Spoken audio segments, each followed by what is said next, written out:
अगर अभी तक आपने सोलापुर नामा को सब्सक्राइब नहीं किया है तो प्लीज अभी सब्सक्राइब करें। अरे कोण म्हणतोय हटवत नाही? टरबूज सरकारचा,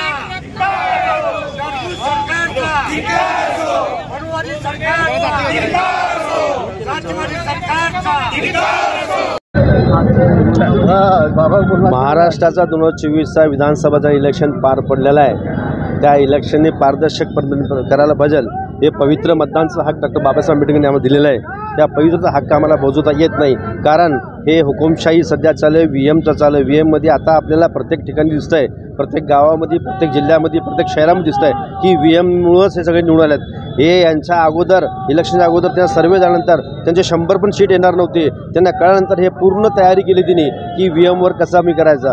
अनेक आम्ही बघतो, प्रत्येक गावात जावा तुम्ही, प्रत्येक गल्लीत जावा, लोक म्हणतात आम्ही मतदान ह्या पार्टीला केलं पण आम्हाला मतदान गेलं कुठं, असे अनेक प्रश्न निर्माण होते। यासाठी आम्हाला शंका आहे की 100% की व्हीएमवर घोटाळा केलेला तिने। मार्कडवाडीचं जर झालंय तिथं प्रशासनाने दबाव टाकून त्यांना करू दिलं नाही। त्यांना अक्षरशः थंब दिलंय की तुम्ही एकही मतदान केलं तर तुमच्यावर गुन्हा दाखल करतो म्हणून। तर आता पब्लिक कसं येणार गुन्हा दाखल केले मला सांगा बरं। हा प्रश्न मोठा आहे ना, कारण हे लोकशाहीमध्ये आपण लोकशाही पद्धतीने माणूस जात आहे, पण त्याला लोकशाहीला दडपण्याचं काम हे सरकार करत आहे।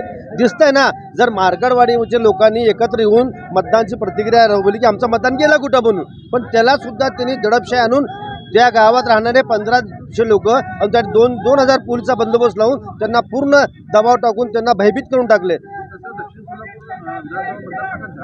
100% झालाय।